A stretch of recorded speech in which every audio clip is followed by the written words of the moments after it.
নানুরে record গড়া mega রক্তদান শিবির ৫,০০০ জনের স্বতঃস্ফূর্ত অংশগ্রহণ। বীরভূমের নানুরে প্রতি বছরের মতো এবারও গ্রীষ্মকালীন রক্তের সংকট মেটাতে এক বিরাট উদ্যোগ নিয়েছে শহীদ সাজু ওয়েলফেয়ার সোসাইটি। ২১শে এপ্রিল সোমবার নানুর বিধানসভার পাপুরি গ্রামে আয়োজিত এই মেগা রক্তদান শিবিরে সকাল থেকেই মানুষের ঢল নেমেছে।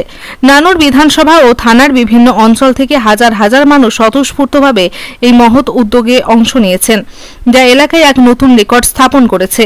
এই বিশাল রক্তদান শিবিরের তদারকির দায়িত্ব নিজ হাতে তুলে নিয়েছেন বীরভূম জেলা পরিষদের সভাধিপতি কাজল শেখ।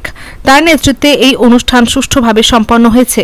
রক্ত সংগ্রহের জন্য কলকাতার আরজি কর সহ 5টি ব্লাড ব্যাংকের বীরভূম ও বর্ধমানের আরও 5টি ব্লাড ব্যাংক এগিয়ে এসেছে। এই ব্লাড ব্যাংকগুলোর সম্মিলিত প্রচেষ্টায় রক্তদান শিবিরটি একটি বড় আকার ধারণ করেছে।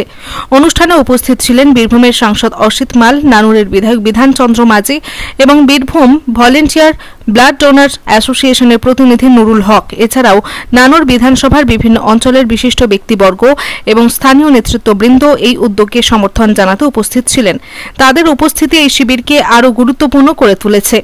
শহীদ সাজু ওয়েলফেয়ার সোসাইটির এই উদ্যোগ শুধু রক্তের সংকট মেটানোর জন্যই নয়, বরং সমাজে রক্তদানের প্রতি সচেতনতা বাড়াতেও গুরুত্বপূর্ণ ভূমিকা পালন করেছে।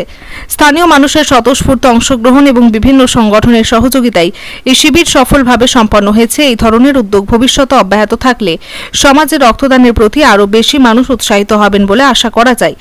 প্রত্যেকটি অঞ্চল থেকে আমার যারা সহযোদ্ধা সহকর্মী এসেছে, আমার মায়েরা বোনেরা স্বতঃস্ফূর্ত হবে এখানে বিধানসভার প্রত্যেকটি গ্রাম পঞ্চায়েত থেকে আমার সহযোদ্ধা সহকর্মী এসেছে। বীরভূম জেলার বিভিন্ন প্রান্তে রয়েছে আমার ভাইরা মায়েরা বোনেরা, তারা এই মেগা ব্লাড ডোনেশন ক্যাম্পে হাজির হয়েছে।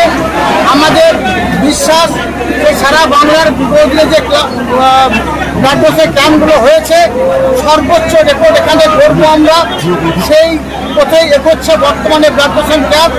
এই ক্যাম্প বীরভূম জেলার 3টে সরকারি ব্লাড ডোনেশন সরকারি ব্লাড ক্যাম্প সহ কাটোয়া, বর্ধমান এবং কলকাতা থেকে 5টা ব্লাড ব্যাংক এসে সরকারি, টোটাল 10টা সরকারি ব্লাড ব্যাংক এখানে ব্লাড কালেকশন করছে। সকাল থেকে চলছে, 9টায় শুরু হয়েছে, 1টা-1:30টা পর্যন্ত চলবে। আমাদের বিশ্বাস 5,000 ইউনিট ব্লাড আমরা ডোনেট করব, সেই লক্ষ্য নিয়ে আমরা এগিয়ে যাচ্ছি। রক্ত সংকট মেটাতে দেখুন, প্রত্যেক বছর শহীদ সাজু মেমোরিয়াল ওয়েলফেয়ার সোসাইটির পক্ষ থেকে আমরা এই ধরনের আয়োজন করে থাকি। কারণ গ্রীষ্মকালে বীরভূম জেলা সারা বাংলা জুড়ে রক্ত সংকট দেখা যায়। বীরভূম জেলার অনেক মুমূর্ষ রোগী কলকাতায় গিয়ে রক্ত পায় না, তাই কলকাতা ব্লাড ব্যাংকগুলোকে আমরা এখানে দেখেছি। এখান থেকে তাদের আমরা আমাদের সাধ্যমতো রক্ত বা ব্লাড ডোনেট করবো, যাতে আগামী দিনে বীরভূমের যেসব মুমূর্ষ রোগীরা কলকাতায় গিয়ে রক্ত সংকটে পড়বে, তাদের জন্য রক্ত সংকট মোচন ওই ব্লাড ব্যাংকগুলো করে। কোন ব্লাড সেন্টারে এগুলো পৌঁছাবে? কলকাতার যেগুলো বড় বড় ব্লাড ব্যাংক আছে, এসএসকেএম থেকে শুরু করে, এনআরএস থেকে শুরু করে, আরজি কর থেকে শুরু করে, সেন্ট্রাল ব্লাড ব্যাংক থেকে শুরু করে 5টা ব্লাড ব্যাংক এখানে এসেছে কলকাতা।